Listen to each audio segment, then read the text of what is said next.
Honor renouvelle actuellement sa gamme de smartphones et on va tester aujourd'hui la version la plus accessible. Bienvenue sur AliExpress pour le test du Honor 200 Lite. Si je vous le montre comme ça, le design pourrait presque paraître anodin. Mais regardez ce que ça donne en vous rapprochant un peu. Si je le tourne légèrement, c'est un smartphone à effet pailleté. Je sais pas si ça se ressent bien à la caméra, mais l'effet est assez original. Et qui lui donne un avantage assez inattendu. On a une vitre en verre sur la partie arrière qui prend assez peu les traces de doigts. Alors les traces, y sont sûrement, mais l'effet pailleté fait qu'elles sont quasiment de l'ordre de l'invisible. D'autant plus important qu'à l'intérieur du package, il n'y a pas de coque de protection, même si je vous recommande d'en prendre une.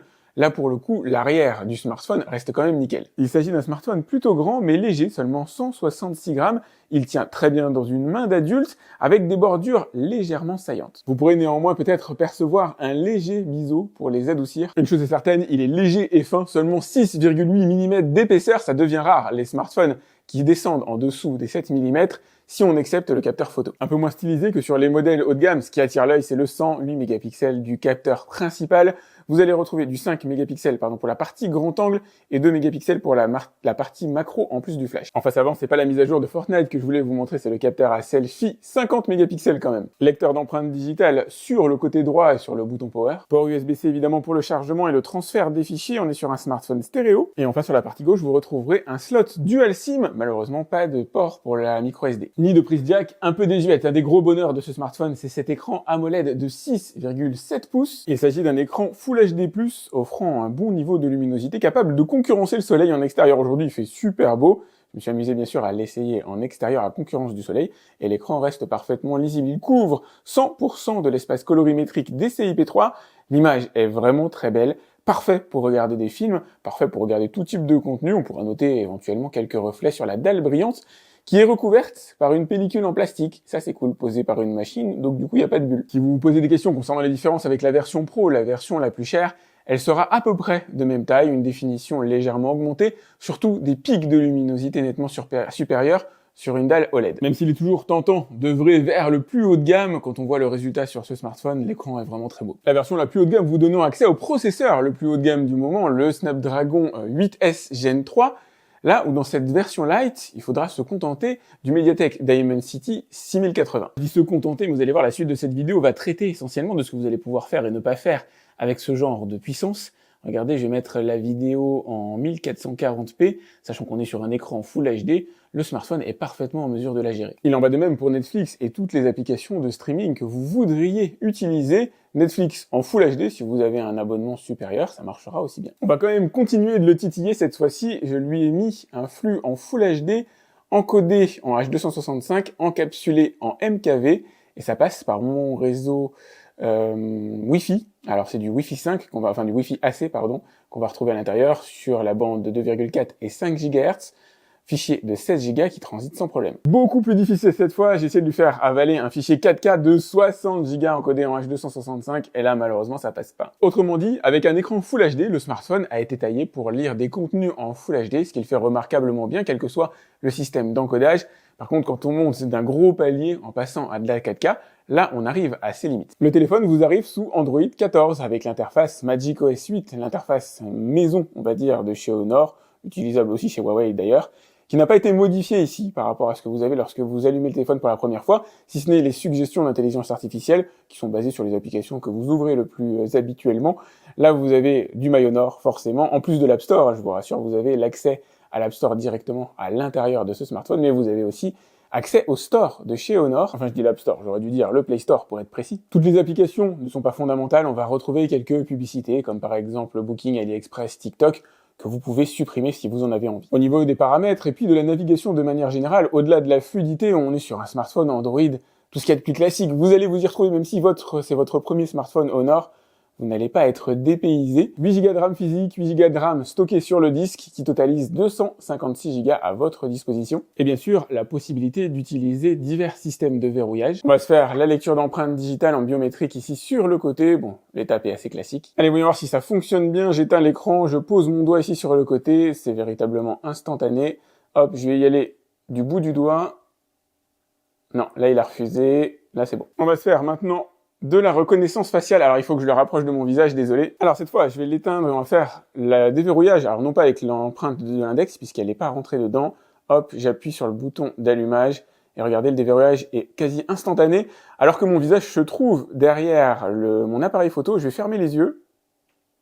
Il s'est pas déverrouillé, je les ai ouverts et c'est bon. C'est juste pour vérifier que votre enfant ne pourra pas déverrouiller le smartphone pendant que vous dormez pour aller jouer aux jeux vidéo. Que serait un test de smartphone sans benchmark, ces petits outils qui nous permettent de voir la puissance relative du téléphone avec un scoring ici à 415 000 points. On est donc sur un entrée de gamme, certes, mais un bon entrée de gamme. Les processeurs les moins puissants du marché vont scorer dans les 100 000 points. Les plus hauts de gamme, celui que vous allez retrouver par exemple sur le Honor 200 Pro, lui va dépasser légèrement les 2 millions. Peu de choses en tâches usuelles vont résister à ce smartphone qui est parfaitement capable, alors bien sûr de naviguer sur Internet évidemment, de faire à peu près ce que vous avez envie, télécharger les applications qui vous intéressent, ça marchera nickel.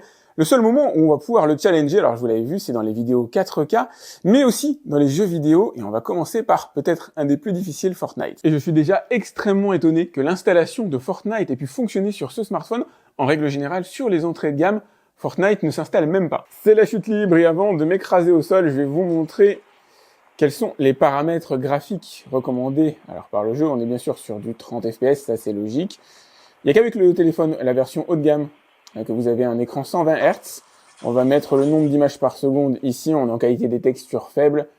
Tout ça, c'est tout à fait normal. Une fois arrivé au sol, on obtient un jeu, alors jouable, mais pas pour performer, c'est véritablement juste pour la démo, pour le proof of concept, histoire de voir un petit peu ce que le smartphone a dans le ventre. J'ai 20 images par seconde. Donc, évidemment, c'est pas assez pour être véritablement à l'aise dans Fortnite.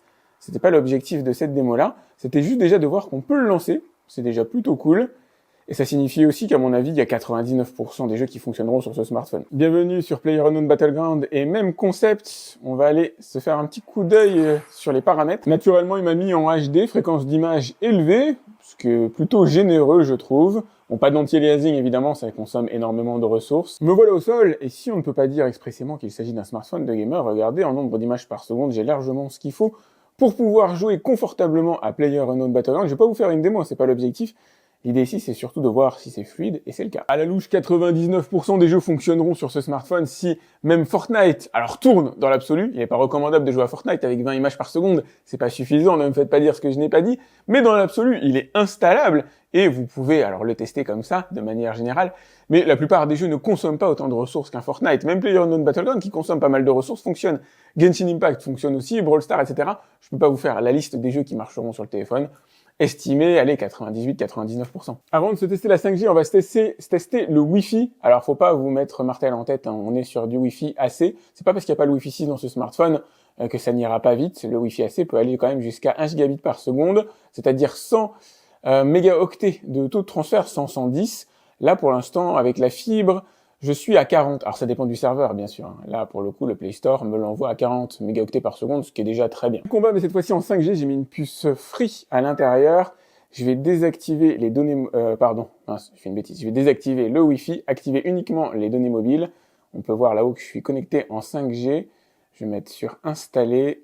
Hop. La borne est à 2 km de chez moi, elle est quand même assez éloignée. Je suis en intérieur et je télécharge quand même à 22 mégaoctets par seconde. Il y a dû y avoir de l'amélioration sur le réseau, parce que j'ai pas souvent ce taux de transfert. Vous l'aurez compris, on va parler de la partie photo. Vous avez le mode ouverture ici pour réaliser des flous de profondeur, le mode cliché nocturne pour améliorer l'exposition, le portrait pour les flous de profondeur, mais cette fois-ci numérique, découpé directement par le smartphone, le mode photo avec un zoom allant jusqu'à 3 fois, on peut zoomer plus, c'est pas forcément utile avec ce téléphone-là.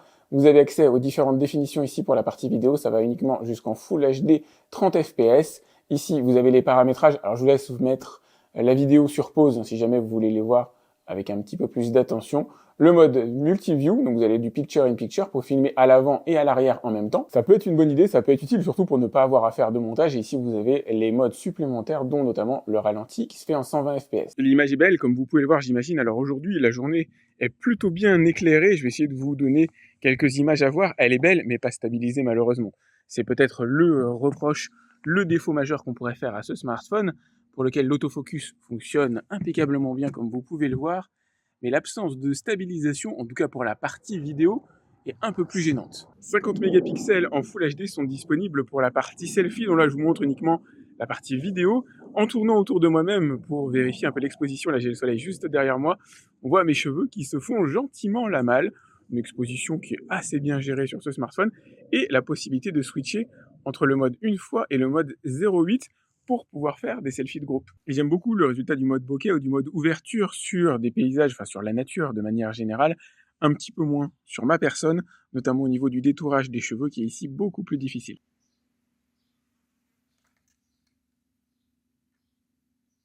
C'est comme vous allez le voir, le smartphone ne fait pas de miracle pour la partie nocturne, et un truc que j'adore, c'est la présence du flash juste ici pour la partie selfie. J'avais dans l'idée de vous dire, voilà ce que donne une ouverture à 1,75 du capteur signé Samsung, mais force est de constater qu'en pleine nuit, on ne voit absolument rien du tout, ce qui est assez logique d'ailleurs.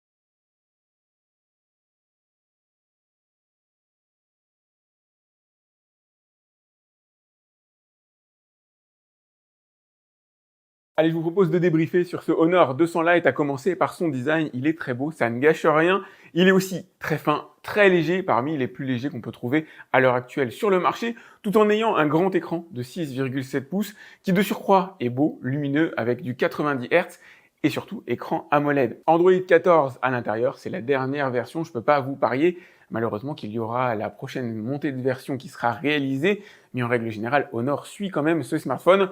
On reste toutefois sur un entrée de gamme. 5G à l'intérieur et surtout une bonne connectivité, ça marche redoutablement bien. Ce que j'aurais aimé, c'est le Wi-Fi 6 qui est aux abonnés absents. Bon, après, je considère pas ça non plus comme un véritablement fondamental.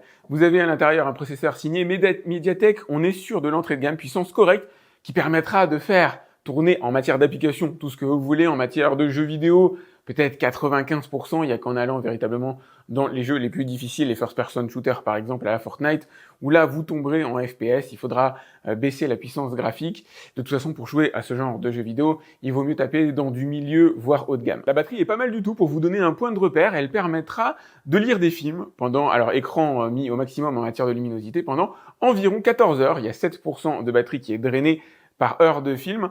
Ça vous donne un petit point de comparaison. En gros, vous avez une journée d'autonomie avec ce smartphone sans aucun problème. Et enfin, dernière chose pour me convaincre, surtout par rapport à son prix, 256 Go de stockage, c'est plutôt bien paramétré. Ça équivaut, pour vous donner encore une fois un ordre d'idée, à peu près 65 000 photos. Chez moi, ce sont essentiellement les photos et surtout les vidéos qui drainent la batterie.